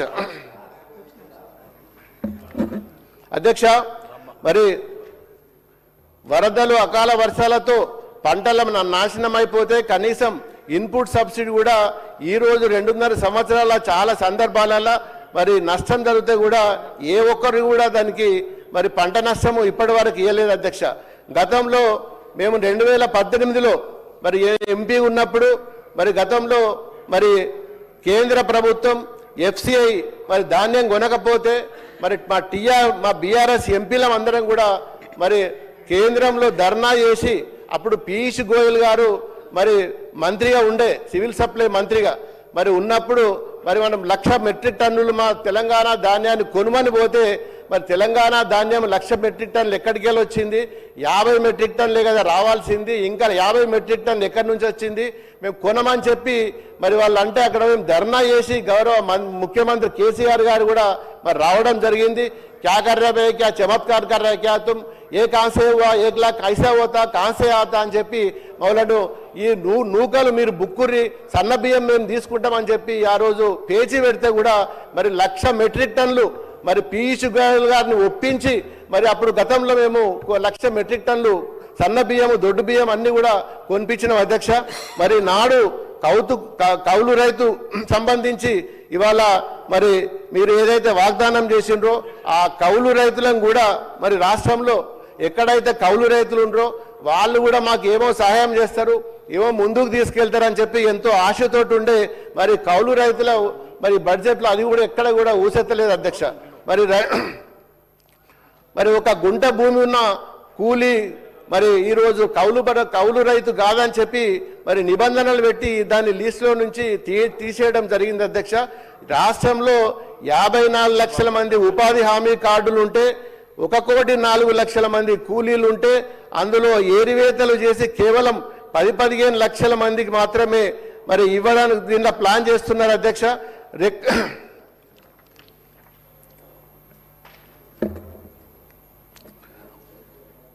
ఇక కాంగ్రెస్ ప్రభుత్వంలో మరి రేవంత్ సర్కార్ నుంచి రాహుల్ దాకా రైతులకు చెప్పింది ఏంటి అధ్యక్ష, చేసింది ఏంటి అధ్యక్ష? కాంగ్రెస్ వస్తే రైతు బంధుకు రామ్ అధ్యక్ష. మరి అందరికీ కేసీఆర్ గారు ముందే చెప్పారు అధ్యక్ష. మరి అదే బడ్జెట్ ప్రసంగాల్లో కాంగ్రెస్ మాటలు చూస్తుంటే మరి వీళ్ళ సంకల్పంలో ప్యూరిటీ లేదు అధ్యక్ష, మాటల్లో క్లారిటీ లేదు అధ్యక్ష, అమలు చేస్తారని షూరిటీ లేదు అధ్యక్ష. అందుకే ఇది నికార్స్ అయిన no purity, no clarity, no surety అధ్యక్ష. ఇది గవర్నమెంట్ క్లారిటీ అధ్యక్ష. రేవంత్ రెడ్డి గారి నిజ స్వరూపం బట్టబయలైంది అధ్యక్ష. నిన్ను నమ్మి మోసపోయామని రైతన్నలందరూ కూడా పీకల్లోతు కోపంలో ఉన్నారు అధ్యక్ష. ఇవాళ కొన్ని సూచనలు అధ్యక్ష, మరి చాలా మంది సభ్యులు ఈరోజు మరి ఈ బడ్జెట్ మీద మాట్లాడేది అధ్యక్ష. మరి మాకు కూడా మొట్టమొదటిసారి ఈ బడ్జెట్ మీద మరి ఈ పద్ధతుల మీద వ్యవసాయం మీద మరి మాట్లాడే అవకాశం వచ్చింది అధ్యక్ష. మరి ఇప్పటికైనా ఒక వ్యవసాయం రైతు బాగుపడాలంటే, మరి రైతు క్షేమంగా ఉండాలంటే, ఆర్థికంగా ఎదగాలంటే, మరి ముఖ్యంగా వారికి మనం ఇచ్చే పథకాలతో పాటు మరి నీరందించే ప్రాజెక్టులు కూడా పూర్తి చేసి, ఆ ప్రాజెక్టులను పూర్తి చేసి కాల్వల ద్వారా పూర్తిగా ప్రభుత్వం ఏదైతే గతంలో చేసిందో దాన్ని పూర్తి చేసినట్టయితే మరింత మరి రైతు బాగుపడతాడు అధ్యక్ష. వాటిని ఏదైతే మనం మాటిస్తున్నామో మాట తప్పకుండా ఖచ్చితంగా రైతులకు అన్ని విధాల ఆదుకున్నట్టయితే మరి తెలంగాణ రాష్ట్రంలో ఉన్న రైతులందరూ కూడా మరి భవిష్యత్తులో బాగుపడతారని చెప్పి మరి ఆశిస్తూ మరి ఈ బద్దుల మీద మాట్లాడే అవకాశం నాకు ఇచ్చినందుకు మరొకసారి ధన్యవాదాలు తెలుపుకుంటూ ముగిస్తున్నాను అధ్యక్ష.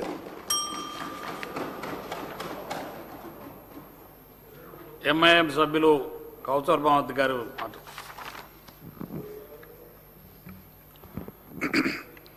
स्पीकर साहब, मैं सबसे पहले आपका शुक्रिया अदा करता हूं जो आज 10 डिमांड पर बात करने का जो मौका दिया गया, जिसके अंदर agriculture, cooperative, excise, administration, tourism, arts and culture, commercial tax, administration, social welfare, tribal welfare, animal husbandry, fisher department और स्पोर्ट यूथ सर्विस और माइनॉरिटी डिपार्टमेंट पर जो बात करने का मौका दिया गया, मैं आपका शुक्रिया अदा करता हूं। स्पीकर साहब, जो माइनॉरिटी का जो सब्जेक्ट है, बजट एस्टिमेट 3,590 करोड़ रुपए है, जबकि इस साल खर्च किया गया है 1,530 करोड़ रुपए, जिसमें 43% यह साल खत्म होने पर 2 महीने बाकी है।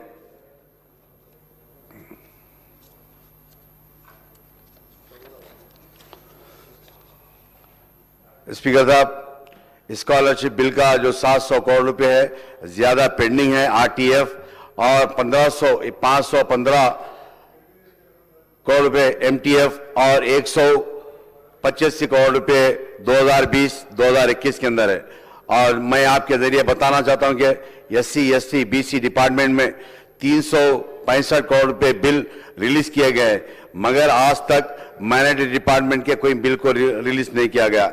स्पीकर साहब, जो शादी मुबारक के जो बिल्स है वो काफी पेंडिंग है, जिसकी वजह क्या है, रेवेन्यू डिपार्टमेंट के अंदर आरडीओ, एमआरओ के पास कहीं काफी दीगर दूसरे काम होने की वजह से ये शादी मुबारक ये तमाम बिल्स को रोक दिया गया है। स्पीकर साहब, मैं आपके जरिए भी बताना चाहता हूं कि माइनॉरिटी डिपार्टमेंट के अंदर कई ऐसे ओहदेदार है, एक ओहदेदार को 5-5, 4-4 पोस्ट, 2-2 पोस्ट है, ये आपके जरिए बताना चाहता हूं। स्पीकर साहब, जो टिमरिस जो स्कूल्स है, पिछले 2025-2026 के अंदर 1,20,000 सैंक्शन पोस्ट है, मगर जो 2025-26 के अंदर 89,000 जो एडमिशंस हुए और 31,000 जो एडमिशन थे वो सीट को वैकेंट किया गया है। मैं आपके जरिए बताना चाहता हूं। स्पीकर साहब, जो टेमरिस के अंदर जो लिया गया 995 करोड़ रुपए सैंक्शन हुए, बीआर होने के बाद भी, और इस साल जो 780 करोड़ रुपए खर्च किए गए। स्पीकर साहब, और एक जो इमाम और मौजम को तनख्वाह 5 से 6 महीने से पेंडिंग है, वो रिलीज करने की जरूरत है। स्पीकर साहब, जो पिछले 15 साल पहले जो हज नामपल्ली पर जो हज हाउस के बाजू में एक बड़ी बिल्डिंग तामीर की गई थी, मगर आज तक वो बिल्डिंग बोसीदा होने पर हो गई, मगर उसकी तामीरी काम वो चालू नहीं हो सक रहा है, इसलिए वो बिल्डिंग तामीर की गई थी। वहां पर जो के माइनॉरिटी डिपार्टमेंट के तमाम ऑफिसर्स को वहां पर शिफ्ट करने के लिए उस बड़ी इमारत को तामीर किया गया था, मगर 15 साल होने के बावजूद भी उस बिल्डिंग का काम चालू नहीं किया गया अब तक। मैं आपके जरिए बताना चाहता हूं स्पीकर साहब। और एक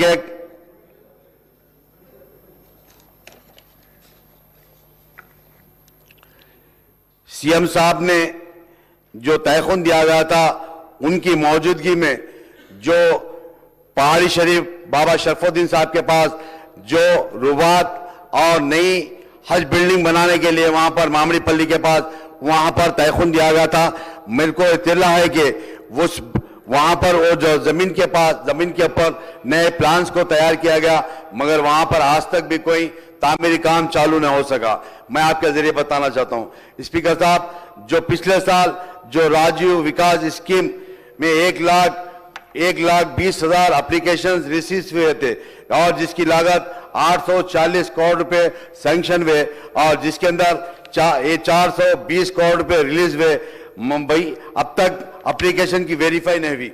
आपके जरिए बताना चाहता हूं स्पीकर साहब, जो तेलंगाना उर्दू एकेडमी है 119 एम्प्लॉइज की 5 से 7 महीने की तनख्वाह उनको रिलीज नहीं की गई, जो फाइनेंस डिपार्टमेंट के अंदर पेंडिंग है, जिसका फाइल नंबर है 2301, फाइनेंस डिपार्टमेंट का फाइल नंबर पेंडिंग रखा गया।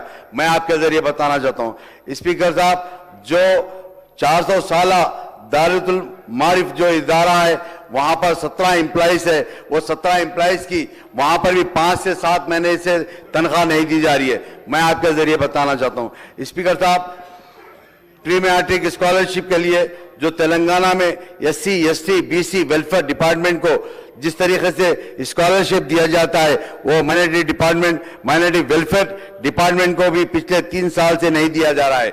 स्पीकर साहब, जो 2021-2022 में माइनॉरिटी सेंट्रल गवर्नमेंट फंड के जरिए 50 से 60 करोड़ रुपए सालाना मैट्रिक स्कॉलरशिप मिलते थे, मगर स्पीकर साहब 2022-23 में सेंट्रल गवर्नमेंट ने जो फंडिंग को बंद किया गया है। मैं आपके जरिए बताना चाहता हूं स्पीकर साहब, और एक जो पिछली गवर्नमेंट ने जो इस्लामी सेंटर के लिए 10 एकड़ जमीन जो कोकापेट के पास अलॉट की गई थी, मगर आज यहां मौजूदा जो 2 साल अढ़ाई साल होने को आ गया, मगर पिछली गवर्नमेंट भी 10 एकड़ जमीन अलॉट करने इस्लामिक सेंटर को, मगर आज की जो मौजूदा गवर्नमेंट है उसके ऊपर कोई तयखुन ना कोई उसके लिए बात करते हैं। मैं आपके जरिए इस्लामिक सेंटर कोकापेट के ताल्लुक से बताना चाहता हूं स्पीकर साहब, और एक आपके जरिए ये भी बताना चाहता हूं कि सबसे पहली बात, जो नामपल्ली के अंदर अनीसुल गुरबा था, वहां पर यतीम बच्चों को रखा करते थे, मगर जिस वक्त साबिका यहाँ के आंध्र प्रदेश के जो चीफ मिनिस्टर साहब थे राजशेखर रेड्डी साहब, और उनके दौर के अंदर जो माइनॉरिटी मिनिस्टर थे अहमदुल्ला साहब, और उस वक्त मेरी जमात के फ्लोर लीडर जनाब अकबरुद्दीन साहब ने नुमाइंदगी कर वो अनीसुल गुरबा के लिए वो वहां पर नई बिल्डिंग तामीर करने के लिए मंजूरी लिए, जिसके बाद उस दौर के अंदर वहां पर वो इंडोमेंट के जरिए था, उसके बाद कई मरतबा नुमाइंदगी कर वो इंडोमेंट से हटाकर इस वक्त माइनॉरिटी डिपार्टमेंट के अंदर अनीसुल गुरबा को लिया गया। मगर और उसके बाद जिस वक्त किरण कुमार रेड्डी साहब साबिका आंध्र प्रदेश के चीफ मिनिस्टर साहब थे, उनके दौर के अंदर R&B की जमीन 3000 गज जमीन अकबरुद्दीन साहब ने नुमाइंदगी कर वहां पर R&B की जमीन को लेकर वहां पर आलीशान बिल्डिंग को तामीर किया गया। मगर आज देखते होंगे अनीसुल गुरबा के अंदर कोई वहां पर यतीम बच्चे या लावारिस बच्चे कोई नहीं, वहां पर देखते होंगे अकबरुद्दीन साहब की जो नुमाइंदगी पर आलीशान बिल्डिंग तामीर होने के बाद वहां पर गवर्नमेंट के कई ऐसे ऑफिसेस आ चुके हैं। मैं आपके जरिए ये बताना चाहता हूं, और एक स्पीकर साहब, वहां के जितने भी ऑफिसेस को वहां से खाली कराकर जो हज हाउस के बाद जो पुरानी 15 साल पहले जो स्लैब डाल कर रोक दिया गया, उस बिल्डिंग के अंदर शिफ्ट करने की जरूरत है, और अनीसुल गुरबा को फिर पहले की तरह वहां पर लागू करने की जरूरत है। मैं आपके जरिए यह बताना चाहता हूं स्पीकर साहब,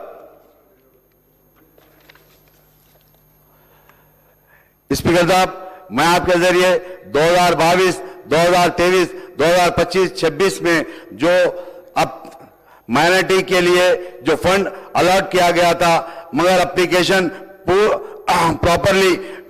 प्रॉपरली नहीं आने की वजह से आज तक रोक दिया गया। मैं स्पीकर साहब आपके जरिए बताना चाहता हूं कि state government SC, ST, BC को जिस तरीके से दिया जाता है, माइनॉरिटी स्टूडेंट को भी, माइनॉरिटी स्टूडेंट के लिए भी स्टेट बजट में माइनॉरिटी स्कॉलरशिप फॉर्म किया जाए, मैं आपके जरिए बताना चाहता हूं। स्पीकर साहब, माइनॉरिटी स्टडी सर्कल CEDM के जरिए जो माइनॉरिटी वेलफेयर डिपार्टमेंट CEDM जो चल रहा है, जो कॉम्पिटिटिव एग्जाम के लिए स्टूडेंट प्रिपेयर होते हैं, वहां मैं आपके जरिए ये भी बताना चाहता हूं कि अभी हैदराबाद के अंदर निजाम जो सेंटर है, निजाम कॉलेज के अंदर जो हमारा जो सेंटर चल रहा है, स्पीकर साहब मैं आपके जरिए ये भी बताना चाहता हूं, जो स्टडी सर्कल जो 2 होने की जरूरत है, जो गवर्नमेंट एग्जाम्स लिखते हैं, जो पब्लिक सर्विस के लिए लिखते हैं, उसी तरीके से तेलंगाना के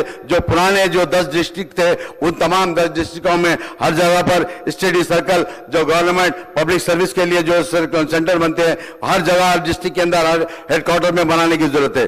स्पीकर साहब, मैं आपके जरिए ये भी बताना चाह रहा हूं कि SC, ST, BC study circle जो अच्छे रिजल्ट आते हैं, और उसी तरीके से BC वेलफेयर के 12 स्टडी सर्कल है और 34 स्टडी सेंटर्स है, और सोशल वेलफेयर के 12 डिस्ट्रिक्ट के अंदर स्टडी सर्कल्स है, और ट्राइबल वेलफेयर के 5 PE, TC और 6 स्टडी सर्कल्स है। मैं आपके जरिए बताना चाहता हूं स्पीकर साहब, मैं आपके जरिए बताना चाहता हूं कि state government SC, ST and BC study circle के लिए काफी फंड अलॉट किया, और आपके जरिए ये भी बताना चाहता हूं कि जिस तरीके से SC, ST, BC के लिए जो काफी फंड दिया गया, उसी तरीके से माइनॉरिटी के लिए भी एक लेवल का सपोर्ट नहीं किया जा रहा है। मैं आपके जरिए बताना चाहता हूं स्पीकर साहब, और एक बात आपके जरिए बताना चाहता हूं कि जिस तरीके से गवर्नमेंट ने जो मैनिफेस्टो दिया था, जो माइनॉरिटी डिक्लेरेशन के अंदर जो 6 गारंटी के अंदर जो बजट दिया गया था 4000 करोड़ रुपए का, और दूसरा सवाल आपके जरिए बताना चाहता हूं कि अब्दुल कलाम तोहफा तालीम में जो दिया जाता है उसको भी लागू करने की जरूरत है। स्पीकर साहब, उसी तरीके से PhD स्कॉलरशिप के लिए जो कंप्लीट जो करते हैं 5 लाख रुपए का, और उसके बाद जो पोस्ट ग्रेजुएट के लिए 25,000, ग्रेजुएशन के लिए 15,000, जिस तरीके से इंटरमीडिएट के लिए 10,000, और पासिंग 10th क्लास ग्रेजुएट के लिए 10,000 रुपए का जो दिया गया था, मैं आपके जरिए बताना चाहता हूं स्पीकर साहब। और एक जो इस सिख माइनॉरिटी फाइनेंस कॉर्पोरेशन या वर्क बोर्ड के अंदर या माइनॉरिटी क्रिश्चियन कॉर्पोरेशन जो जिस तरीके से उर्दू एकेडमी है, और ये आपके जरिए ये भी बताना चाहता हूं स्पीकर साहब। स्पीकर साहब, रहा सवाल जो खास तौर से जो हमारा वर्क बोर्ड है, वर्क बोर्ड के अंदर आप जानते होंगे वर्क बोर्ड जिस तरीके से वहां पर जो चलाया जा रहा है, और आपके जरिए ये बताना चाहता हूं कि जो रियासत तेलंगाना के अंदर जो आखाफी जायदादें हैं, कई हजारों एकड़ के अंदर आखाफी जायदादों के ऊपर नाजायज कब्जे किए जा रहे हैं, और इसके लिए कोई एक्शन लेने वाला नहीं। और कई मर्तबा आपके जरिए बताना चाहता हूं कि वक्फ बोर्ड के जो जमीनात है, वो कई जमीनात के ऊपर नाजायज कब्जे, और कई जगह पर इंडोमेंट उसके ऊपर आकर कब्जा कर रही है। मैं आपके जरिए बताना चाहता हूं, और स्पीकर साहब आपके जरिए ये भी बताना चाहता हूं कि हालिया में जो रियासत तेलंगाना के अंदर जहां पर भी दरगाहों को और मसाजिद को जो शहीद किया जा रहा है, जैसा कि तेलंगाना के अंदर जो अच्छा माहौल को खराब करने की जो कोशिश की जा रही है, मैं आपके जरिए बताना चाहता हूं कि जिस तरीके से जो कागज नगर के पास जो क्या नाम जैनूर का जो फसाद हुआ उसके ताल्लुक से, और हालिया में भैंसा, और 1 साल पहले और मेदक के अंदर जो वाकयात होते जा रहे हैं, आपके जरिए बताना चाहता हूं, यहाँ के अच्छे माहौल को खराब करने की कोशिश कर रहे हैं। मगर आपके जरिए ये भी बताना चाह रहा हूं कि जो वक्फ बोर्ड हो या माइनॉरिटी डिपार्टमेंट हो, ये लापरवाही का शिकार बनते जा रहा है। मैं आपके जरिए बताना चाह रहा हूं स्पीकर साहब, रहा सवाल आपको, ये खास तौर से यहाँ के माहौल को जो बिगाड़ने की कोशिश कर रहे हैं, जैसा कि दीगर जो तंजीमें हैं, उन तंजीमों के ऊपर एक्शन लेने की जरूरत है। आप जानते होंगे स्पीकर साहब, और एक स्पीकर साहब, जो हमारा पहाड़ी शरीफ के अंदर जो अकबरुद्दीन साहब ने एक इसी हाल के अंदर एक बार आवाज दी थी कि जो वक्फ बोर्ड का जो जमीन है, वक्फ बोर्ड की जमीन को स्पोर्ट के लिए 10 एकड़ जमीन अलॉट करने के लिए दिया गया था, मगर वो आज तक वो भी पेंडिंग रखा हुआ है। स्पीकर साहब, आपके जरिए ये भी बताना चाहता हूं कि आज हालात को देखते हुए आपको खास तौर से यहाँ पर जो होने वाले हालात को मद्देनजर रखने की जरूरत है, क्योंकि आज रोड वेंडिंग के नाम पर या दूसरे नाम पर हमारे दरगाहों को, हमारे इबादत गाहों को, हमारे चिल्लों को डिमोलिश करने की कोशिश की जा रही है। और आपके जरिए हुकूमत को बताना चाहता हूं स्पीकर साहब, और रहा सवाल जो एग्रीकल्चर के ताल्लुक से, आपके जरिए बताना चाहता हूं कि तेलंगाना के अंदर काफी जो किसान परेशानी का हाल कर रहे हैं, और इसलिए कि आज जमीन के अंदर पानी कम होते जा रहा है, जमीनी लेवल में ग्राउंड लेवल वाटर खत्म होते जा रहा है, और एमएसपी में काफी यूरिया की कमी होती जा रही है। स्पीकर साहब, मैं आपके जरिए ये भी बताना चाह रहा हूं कि जो आज और जो टेनेंट फार्मर्स है, उनको आपको वहां पर मार्केट तक जाने की कोई सहूलत नहीं जा रही है, और यहाँ ये किसानों के लिए एक पॉलिसी लाने की जरूरत है। అధ్యక్ష మీ ద్వారా మీ గవర్నమెంట్కి చేయడం జరుగుతుంది, ఎందుకంటే ఈరోజు అగ్రికల్చర్లో వ్యవసాయంలో చాలా రైతులు చాలా పరేషాన్ ఉన్నారు. దీని గురించి ఏంటంటే ఈ రోజు పోయిన సంవత్సరం 24-25లో కనీసం నేను అనుకుంటా 539 మంది రైతులు మరణించడం జరిగింది. రెండోది ఈ సంవత్సరం నుంచి యూరియా గురించి మందులు కూడా చాలా प्रॉब्लम అవుతుంది. మీ ద్వారా गवर्नमेंट की తెలియడం జరుగుతుంది. स्पीकर साहब, मैं आपके जरिए ये भी बताना चाह रहा हूं कि खास तौर से जो एक्साइज डिपार्टमेंट है, इस एक्साइज डिपार्टमेंट जो 2620 लिकर शॉप का लाइसेंस दिया गया है, और खास तौर से जो लाइसेंस दिए गए, स्पीकर साहब ये भी बताना चाहता हूं कि लाइसेंस जो दिए गए कॉलोनीज के अंदर और बस्तियों के अंदर ये शॉप्स का लिकर का लाइसेंस दिया गया है, मगर उसकी वजह से कॉलोनीज के अंदर या बस्तियों के अंदर काफी आवाम परेशान हो रही है, और इसकी एक एक्साइज पॉलिसी को लाने की जरूरत है. स्पीकर साहब, मैं आपके जरिए ये भी बताना चाह रहा हूं कि खास तौर से जो हैदराबाद हो या तेलंगाना के अंदर जो भी कॉलोनीज हो, जो भी बस्तियों के अंदर आप देखिए जो वाइन शॉप्स है, वहां पर खास तौर से काफी आवाम परेशानी का सामना कर रही है. जहां पहले वहां पर लाइसेंस दिए जा रहे हैं, और खास तौर से जो एक्साइज का जो रूल्स है, जो 100 मीटर या स्कूल्स हो या मसाजिद हो या मंदिर हो या गुरुद्वारा हो या चर्च हो, यहाँ 100 मीटर, मगर 100 मीटर से 50 मीटर और 25 मीटर की करीब में इन तमाम को लाइसेंस दिए जा रहे हैं. मगर आपके जरिए ये भी बताना चाह रहा हूं स्पीकर साहब, आज रियासत तेलंगाना हो, खास तौर से हैदराबाद के अंदर गांजा और आम हो चुका है. गांजे के ताल्लुक से आप देखते होंगे कॉलेजेस के पास, स्कूल्स के पास और मंदिर के पास, मसाजिद के पास, स्कूलों के पास, ये तमाम के तमाम ये गांजा बेचने वाले एक माफिया चल रहा है. इसके ताल्लुक से ये तमाम के तमाम यहाँ पर जो एक्साइज डिपार्टमेंट के अहदेदारों या पुलिस डिपार्टमेंट के अहदेदारों को तमाम की तमाम इत्तला है, मगर इसके ऊपर कोई एक्शन लिया नहीं जा रहा है. मगर मैं आपके जरिए ये बताना चाह रहा हूँ गवर्नमेंट को भी इत्तला है कि ये गांजा कहां से आ रहा है. आंध्र प्रदेश, महाराष्ट्र, कर्नाटक, ओडिशा से यहाँ पर रियासत तेलंगाना, हैदराबाद को गांजा आ रहा है, जिसकी वजह से नौजवान नस्ल खराब होते जा रही है. स्पीकर साहब, मैं आपके जरिए बताना चाह रहा हूं कि आज नौजवान नस्ल को बचाने की जरूरत है. नौजवान नस्ल गांजे के अंदर, ड्रग्स के तरफ और ये तमाम वाइटनर की तरफ गुजरते हुए अपनी जिंदगी को खराब करता है. मगर आपकी हमारी जिम्मेदारी है इन तमाम नौजवानों को हिफाजत से रखने की जरूरत है. मैं आपके जरिए ये बताना चाह रहा हूं स्पीकर साहब. मैं और स्पीकर साहब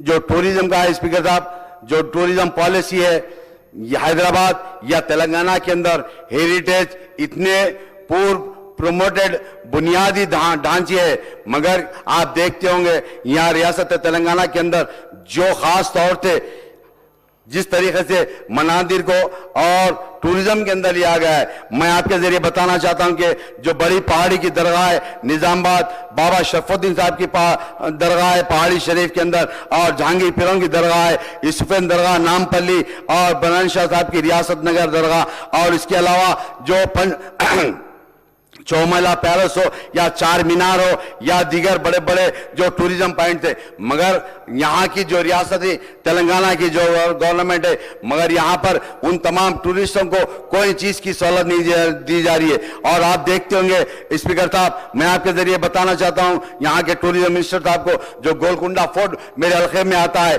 वहां पर मैं समझता हूँ जो छुट्टियों के दिन में, हफ्ते के दिन और इतवार के दिन, जो छुट्टी के दिन कम से कम 15 से 20 हजार टूरिस्ट आते हैं गोलकुंडा फोर्ट देखने के लिए, और 7 गुम्बद देखने के लिए, और गोलकुंडे का कटोरा हाउस और चार मीनार देखने के लिए, मगर यहाँ पर आने वाले टूरिस्टों के लिए कोई चीज की सहूलत नहीं, ना उनको रहने की सहूलत, ना टूरिस्टों को जरूरत को जाने की टॉयलेटों की सहूलत नहीं, ना होटल की सहूलत, ना कोई खरीदने के लिए उनको एक बाजार की सहूलत। मैं आपके जरिए बताना चाहता हूं स्पीकर साहब, और एक इसी हाल के अंदर पिछले 2 साल पहले मेरी पार्टी के फ्लोर लीडर जनाब अकबरुद्दीन साहब ने यहाँ के चीफ मिनिस्टर से नुमाइंदगी की गई थी, जो गोलकुंडा 7 गुम्बद से लेकर गोलकुंडा फोर्ट के लिए ऊपर से एक स्काई केबल के लिए एक प्रपोजल दिया गया था, आज तक वो पेंडिंग रखा हुआ है स्पीकर साहब। और रहा सवाल गोलकुंडे के अंदर एक कटोरा हाउस है जो कुतुबशाही दौर का, कम से कम वो 7 से 8 एकड़ के ऊपर जो कटोरा हाउस बना हुआ है, उसको डेवलप करने की जरूरत है, क्योंकि आज हिंदुस्तान से नहीं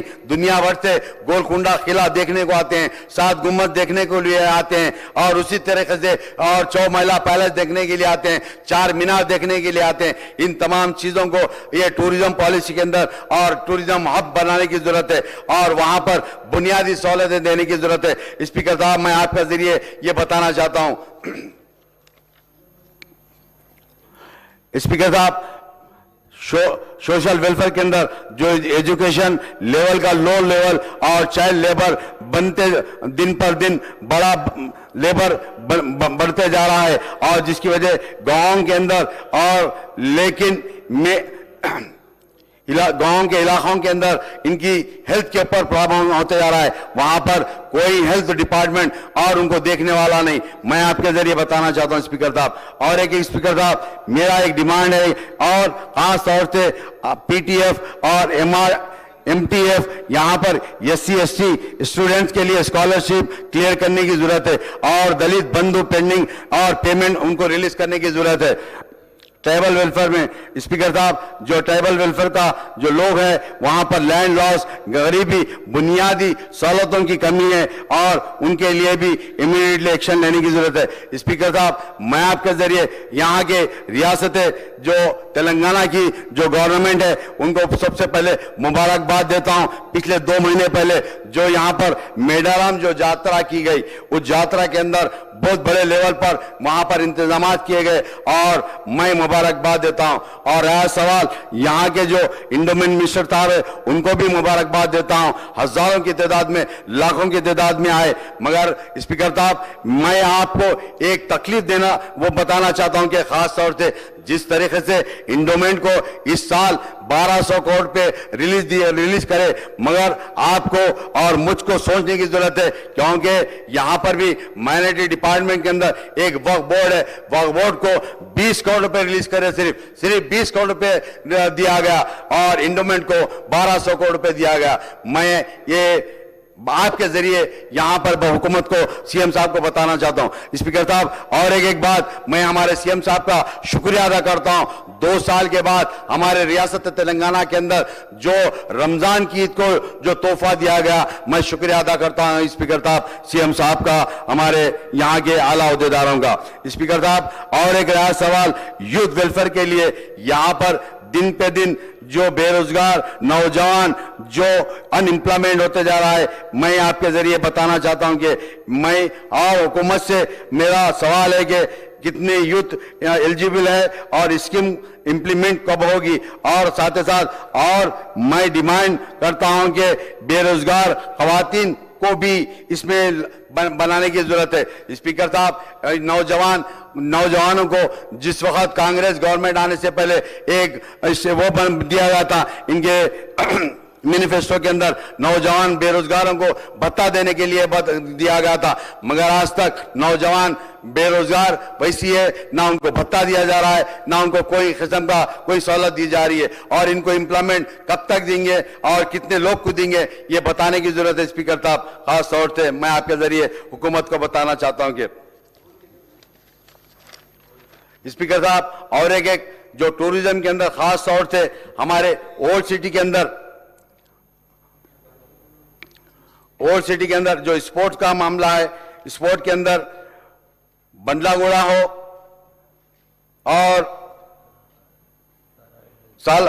ओल्ड सिटी का जो फुटबॉल ग्राउंड है बंडलागोड़े का, वो काफी दिनों से पेंडिंग है। स्पीकर साहब, मैं आपके जरिए बताना चाहता हूं कि युद्ध के अंदर ये काफी पेंडिंग है और वहां पर इसलिए नौजवान खत्म होते जा रहा है। स्पीकर साहब, ये गलत जो शौक पड़ते जा रहे हैं, बच्चों को खेलने कूदने के लिए जो बड़े बड़े जो ग्राउंड है उसको डेवलप करने की जरूरत है।